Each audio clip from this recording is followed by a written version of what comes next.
My name is Kishaz Bletzer, and I'd like to welcome you to this edition of Kishaz Talks. Hey everybody, I'm Lakeisha, and I'm glad you could join me for this edition of Kishaz Talks.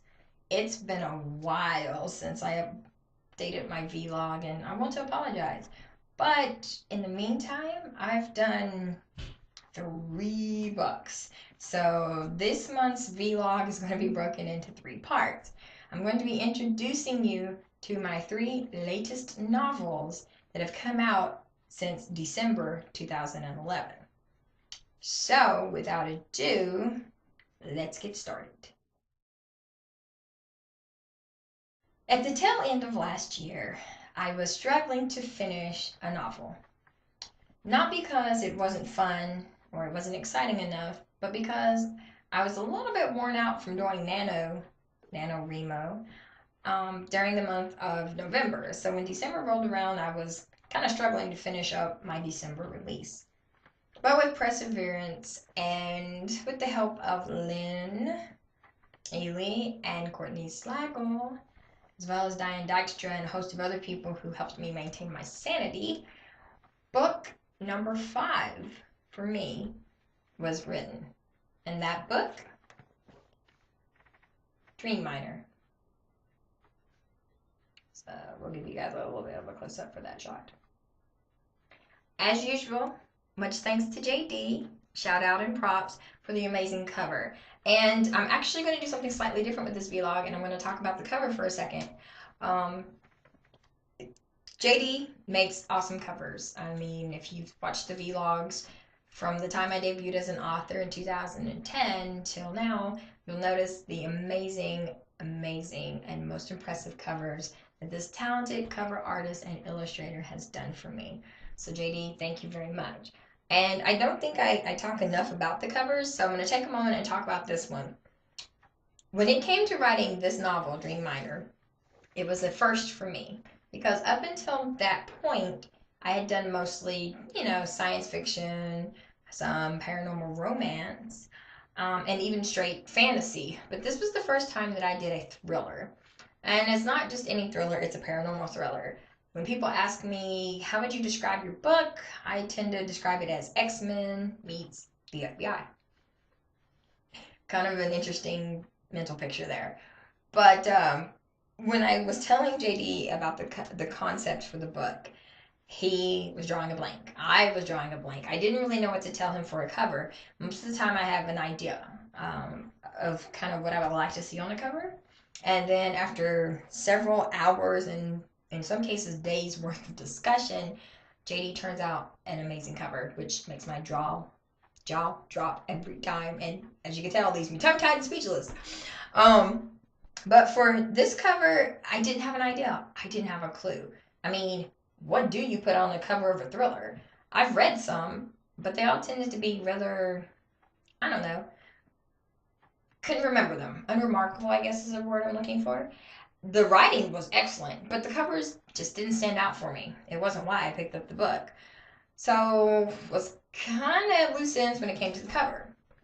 Well, if it hadn't been for Courtney Slagle, thank you, Courtney, we probably still would have been without a really decent cover. She went and searched on Amazon for thrillers and sent a ton of links to JD and said, here you go, homework. And he was like, okay. He looked at all the different covers, and then because he was having a migraine headache, his brain felt like it was going to explode, he said, and he felt like it was radiating pain. The idea for this cover was born because there is a lot of mental abilities that are used in this book.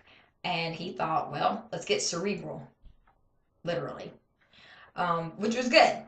And that's where the amazing brain on fire and pain came from. So, JD, thank you for having that migraine, though I wouldn't wish them on anyone. I appreciate the fact that it inspired the cover. So, thank you. Dream Miner. What can I tell you about Dream Miner? Well, several things actually. Dream Miner takes place in the same universe as my debut novel, Jules, took place. So, same time frame, same kind of social atmosphere, different people, different place. Jules is part of the Aliens Encounter saga that I am working on. And just as a side note, we're going to start working on Jules Book 2 this year as well, the long awaited sequel, for those of you that enjoyed the book. So, Jules is kind of like my military space storyline in that particular universe in the future. Whereas Dream Miner deals more with the civilian and federal governments and local governments. You have the CBI, Continental Bureau of Investigations, and it is divided into continents. Basically, it's not just the Federal Bureau of Investigation; it is continental, and it has branched out to all the continents on the planet Earth. So you have the North American Continental Bureau, you have South American, so on and so forth. So each continent has its own Bureau of Investigations. Now within each continent, they're divided into north, east, south, and west, the cardinal points, okay, the compass. So the story for Dream Miner takes place with the East and West Coast bureaus of North America. So you have agents working from the two branches together. There is a lot of violence in this story, and it is a thriller after all. So for my readers that typically read my YA and my children and my young adult stuff, this is not for kids. I'm a firm believer in giving disclaimers, so no. Is there romance? There's hints of it. Is there subject matter that might be a little upsetting and off-putting? Possibly. But it's up to you to take the plunge and see what you think of this particular story. There are not wow, I'm tongue-tied again. You can tell I'm rusty. But characters, yes, the characters. Not a huge cast. It's probably one of my smaller cast of characters, which is good because I typically tend to write bigger cast. So this one was a little bit smaller. Also, once again, for my Jules fans, you have crossovers from Jules that make guest appearances in Dream Miner. Not going to tell you who they are. You have to pick up the book to find out. But I think you will not be disappointed. But the main characters of this story are CBI agents Verity Sanchez and Arik Salem. Now, Verity is a West Bureau agent, and Arik is East Bureau. Arik ends up on Verity's turf because they kind of end up tracking the same serial rapist. So that's how they first meet while tracking the same criminal on a case, and things kind of escalate from there. Verity is a single parent of a little boy who is very gifted in his own right and provides a little bit of comic relief sometimes throughout the book. So I wanted to, once again with my characters, approach an aspect of life for women that I hadn't quite covered yet, because in my other books, most of the young ladies are single. They're not married, divorced, single parents, nothing like that. They're just single individuals. Or in the young adult series, Real Love, they're just kind of learning about relationships. So my goal is always in my writing to portray some aspect of being a woman, especially if my characters, the leads, are females. Characterize some type of journey that I've experienced or some of my friends have experienced. And I am a single parent. So writing from experience was it was probably the easiest part of writing the thriller, was the single parent moments of the book, because I've lived them a couple of different times all over. So that was interesting to do.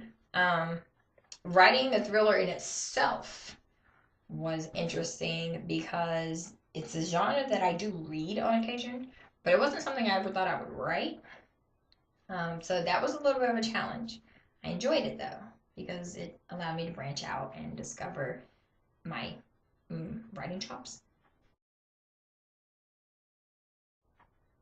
The series is called The Enhanced Chronicles, And it's dealing with humans who have slumbering psionic powers, which are awakened when they agree to participate in a government-run experiment to study these powers. Now, I'm not sure how many books there's going to be, which is the beauty of working with this series as well as the Alien Encounter saga, which has the main character of Jules. I really don't have a set number of books in mind, which is kind of a strange feeling for me because most of my other series, I kind of know if it's going to be a trilogy or if it's going to be a quartet, quintet, if there's going to be 7 books, 8 books, what have you.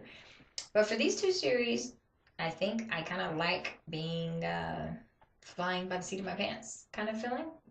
So if I come to it, I'll get a book. If they end up just being only one, that would be a tragedy, but there's still room. There's still room to grow, branch out, and do more with. Something special about the book. Dream Miner marks my second nano novel to be written and published. The first one was We're Love, Dust Conspiracy, which was my 2008 NaNoWriMo project. And Dream Miner was my 2009 NaNoWriMo project. I seem to be going with the trend of writing them in nano and it taking anywhere from like a year to 2 years before they're getting published, which is good. So we're going to deviate from that for just a second to talk about NaNoWriMo, in case you're wondering, what the heck is that? Well, guess what? I'm going to tell you. NaNoWriMo stands for National Novel Writing Month. It's done every year in November, and the challenge, it's a friendly, fun challenge, is to write 50,000, that's right, 50,000 words in 30 days. Now, some people are scratching their heads. I'm sure some of you are picking your jaws up off the floor and thinking, God, these authors are a loony bunch. Yeah, we're crazy, but it's fun. Because for 30 days, there are people all around the world who are just as crazy as you are trying to do the same crazy thing. So, is it fun? Oh, yeah. Can it be stressful? If you let it. Is it worthwhile? Yes. I'm glad you stayed around for this particular edition of Kishaz Talks. Next up will be part 2 of the Kishaz Talks vlogs for June. And I will be introducing you to my second release that I came out with in the last 6 months. The first one, however, for 2012, and that is my children's/YA book, The Tempo. So until the next episode, everyone, thank you, and I'll see you later.